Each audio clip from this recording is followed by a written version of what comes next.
A very hearty welcome to all of you to the second edition of the Economic Times Global Sustainability Alliance, the Sustainable Organizations 2023. Ladies and gentlemen, it is that time of the morning where we are all set to take the leaders' dialogue ahead. Please join me in welcoming Nadir Godrej, the Chairman, Godrej Industries and Godrej Agrovet.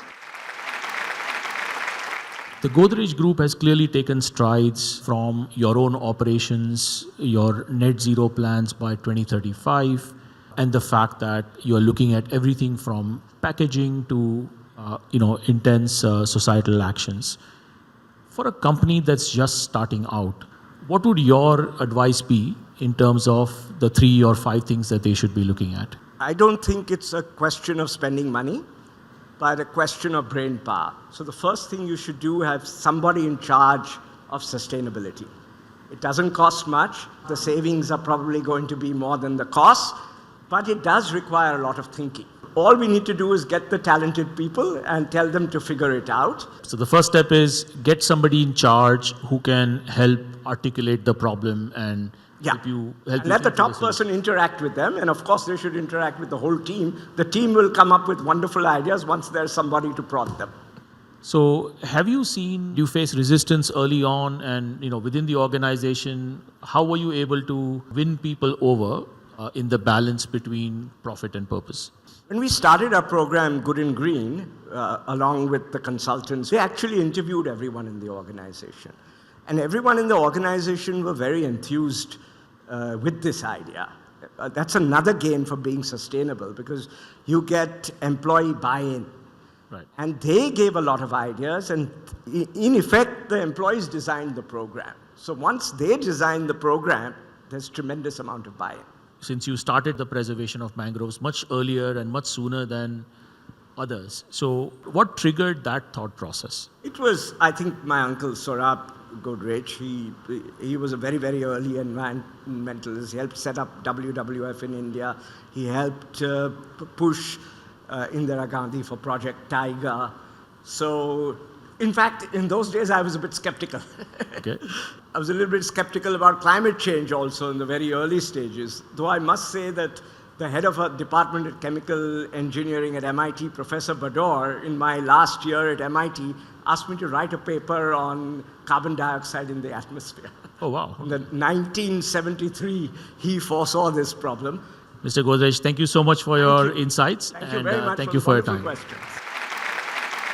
Let's get the stage set, ladies and gentlemen. We have called this as the CEO's panel, ladies and gentlemen, because this would be a leader's digest to create sustainable organizations.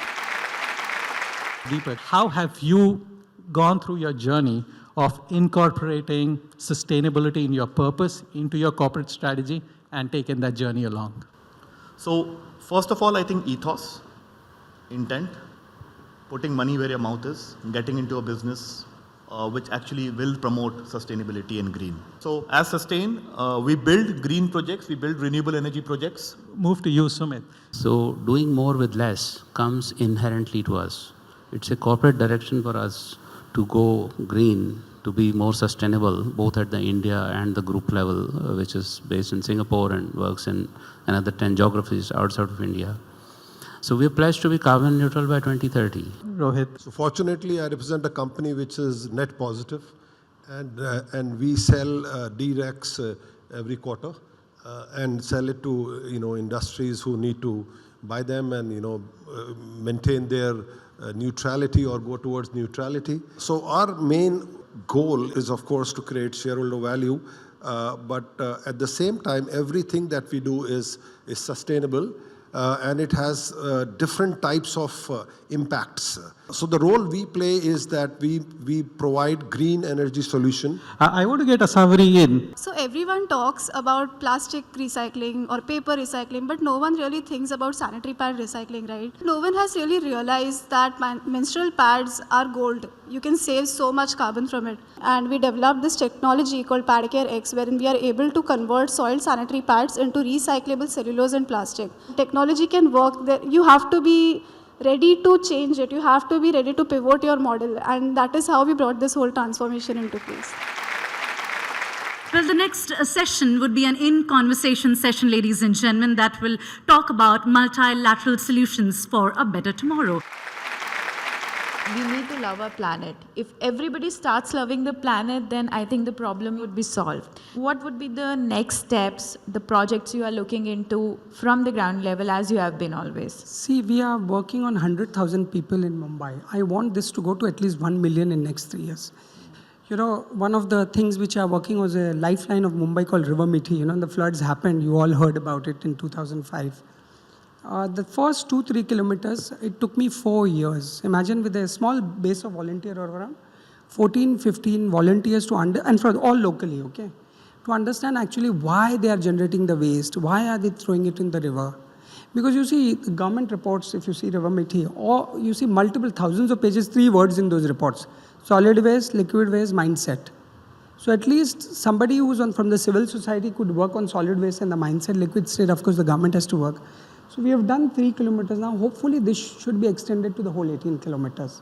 It will require more than 750-100 volunteers from there. People who are listening to me here or anywhere, please jump in. This is 25 million Mumbaikar. We must support such initiative and step forward. Otherwise, we'll be doing gross injustice to this planet and to this country who's given us everything.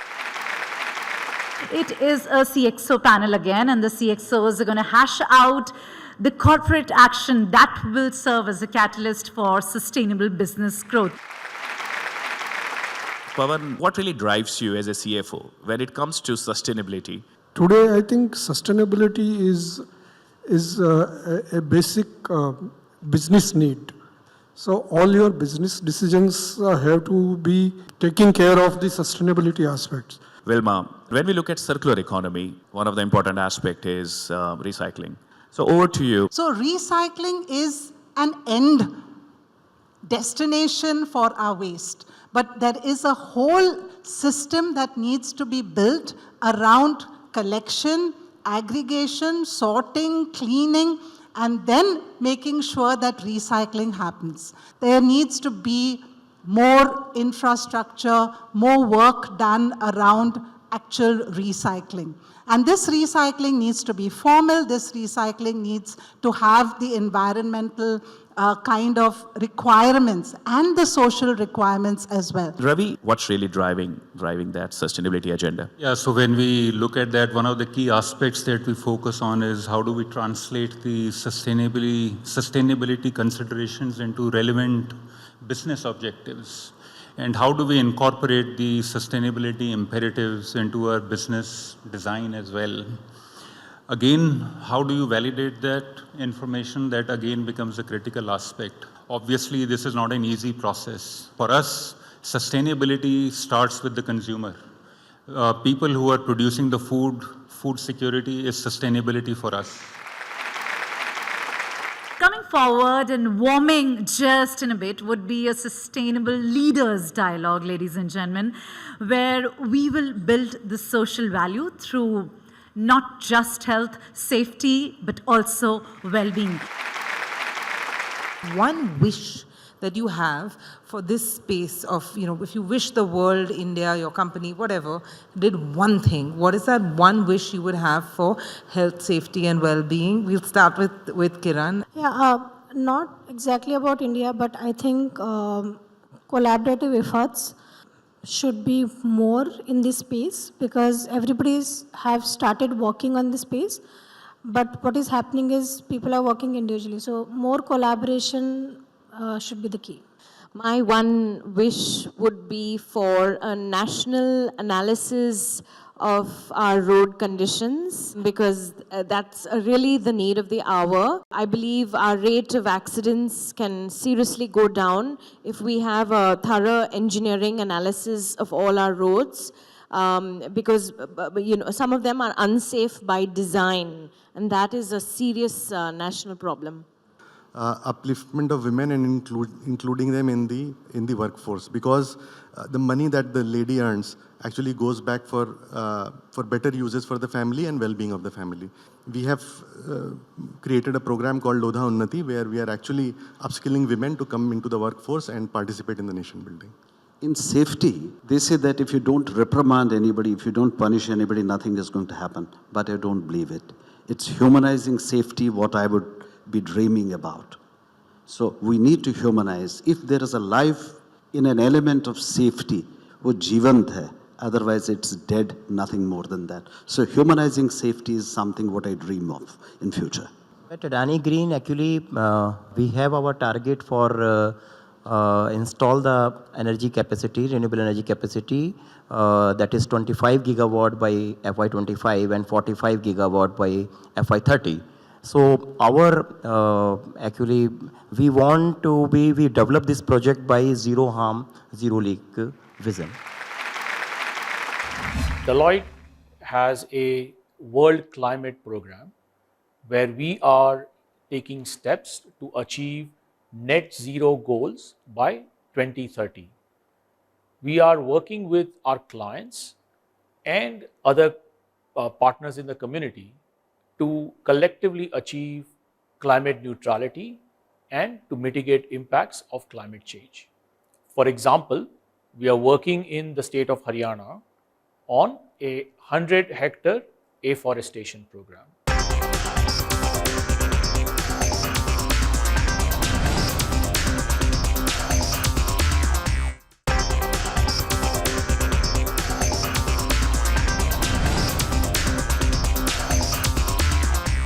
Ladies and gentlemen, we will be all set for the special address that's coming up on One Earth, One Family, and One Future, setting the world agenda at large.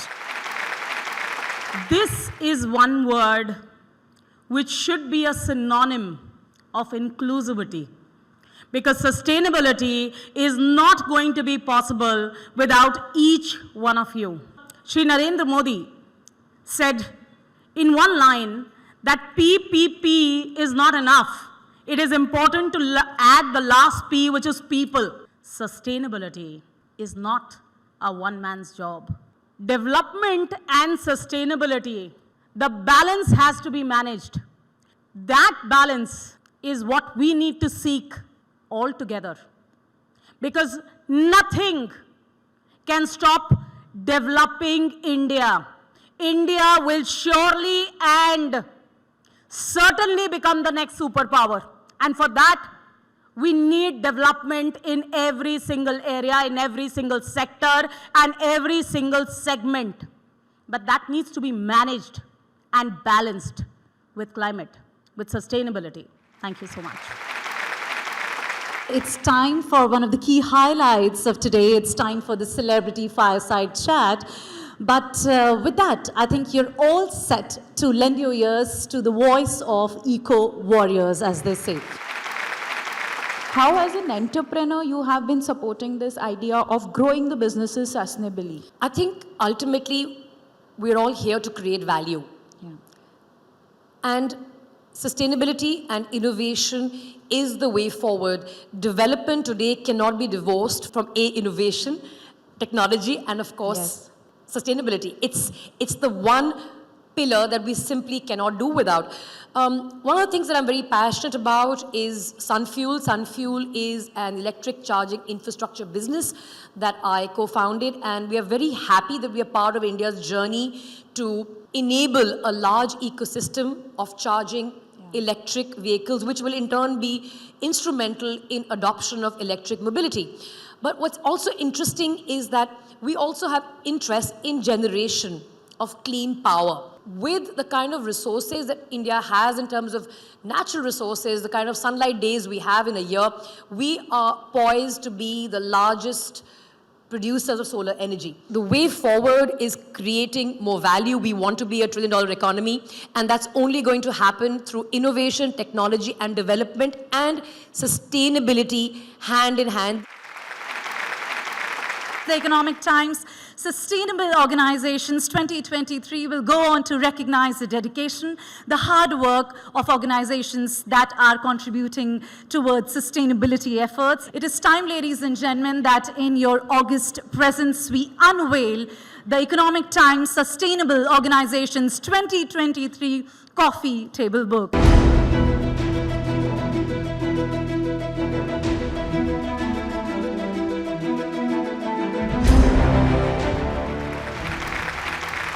Sustainable Organizations 2023. May we first up invite Anthony Waste. From Anthony's perspective, over the last 2 decades, what we have done is we got a mix of both long-term and short-term perspectives, building towards manpower management, having around 9,600 employees across all categories of people, age, caste, creed, religion, and the masses and the sex. So this has been our stronghold, because end of the day, municipal solid waste management, by which we handle around 17,000 tons of waste a day, we are able to quite effectively use this resource and help the society doing this.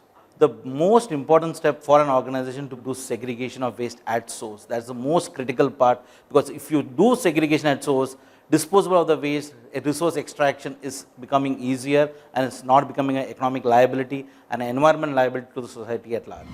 Please welcome, ladies and gentlemen, up next, CEAT Limited. Congratulations.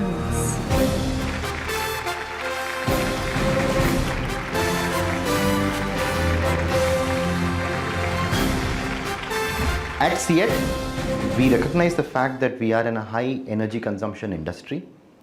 We've taken a clear goal of reduction of carbon footprint by 50% by 2030. We've taken specific initiative. The first is centered around plants, and where we've kind of started consciously shifting from non-renewable energy sources towards renewable energy sources with focus on green fuels. We are also very glad that 3 of our plants are now IGBC certified.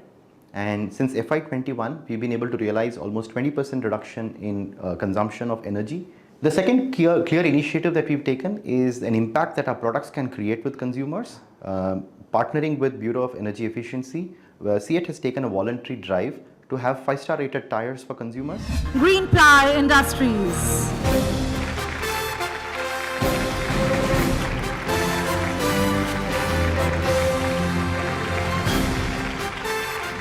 Green Ply has already started many initiatives to improve its environment, and as far as afforestation is concerned, we have planted around 24.85 million seedlings in the farm forestry area, covering more than 30,000 acres of the land, and we plan to go for 50 million seedling by end of 2025.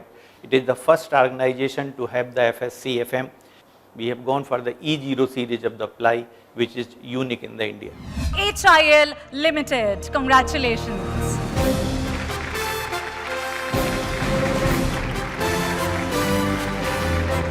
At HIL, sustainability is at the core of our business. We view it not just as a responsibility, but as an essential part of our strategy and operations. And we deal with it at 3 levels. The first one, it starts with actively engaging our employees in sustainability initiatives.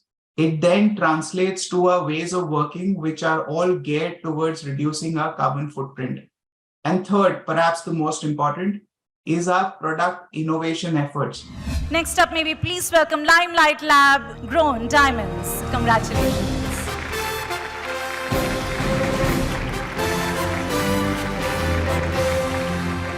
We truly believe of carving out a luxury niche when it comes to jewelry that's not at the cost of the people or our planet. And of course, our ESG journey, we are currently the first exclusive CVD diamond jewelry brand from India to be ESG Plus certified. So we definitely believe that ESG or sustainability is not a milestone, it's an evolving journey. And Limelight truly believes in preserving the legacy of a diamond, yet protecting the planet for a brighter future. The Sustainable Organizations 2023, Mindsprint Digital India.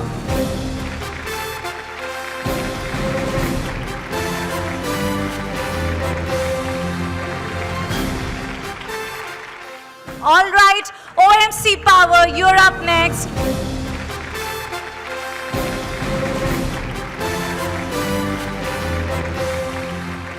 OMC Power, which is a for-profit company, but in everything that we do, we like to keep sustainability at the top of the agenda. We work with villages providing electricity. We work with MSMEs in villages. We work for green telecom power. and also for electrifying the health infrastructure. But sustainability is like a common thread running across all the businesses that we do. Let's give it up for Oriflame India. Congratulations. I think it really and truly starts, if I back up a little bit, it starts with private organizations taking their own responsibility, driving sustainability as part of their economic agenda. Now, if companies do this, we will see a much greater leap towards a much more sustainable future for our planet. And I think that's the overall ambition. It is, of course, important that customers and consumers all over the world seek to purchase and enjoy goods and services that are more sustainable than others. This then puts requirements and pressures on companies not doing enough. That's how we truly, really and truly embed sustainability into economic measures and results, both for companies, shareholders, and of course also for consumers. But ultimately, the most important part is the survival of our environment, species, and planet. All right, we move ahead and felicitate PS Group. Congratulations. Sustainability is very important for real estate, as we make buildings which are supposed to survive 50 to 100 years.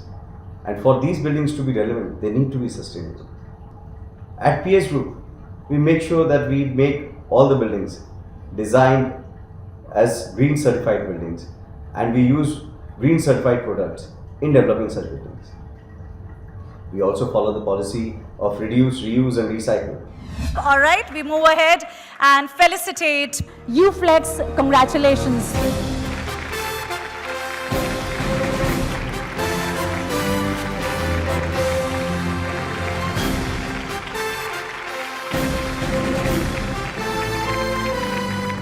From a UFlex perspective, we see three core challenges.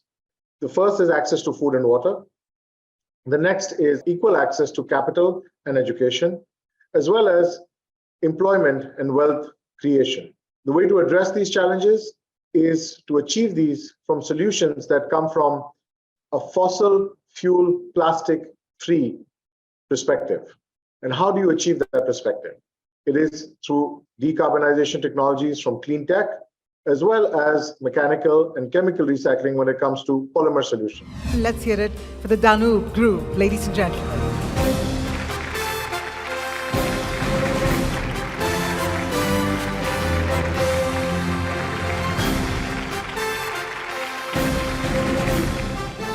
Today, India has banned plastic in majority of the states. It has taken great step towards sustainability. This makes India one of the signatory countries to adapt to the 2030 Global Agenda for Sustainable Development. We often only look at environmental sustainability, but being sustainable also means financial sustainability, economic sustainability, and of course the growth. As Danube continues to grow, it is my responsibility that we ensure we create financial and environmental sustainability for our businesses and partners. I'm sure this will make the whole world a better place to live in.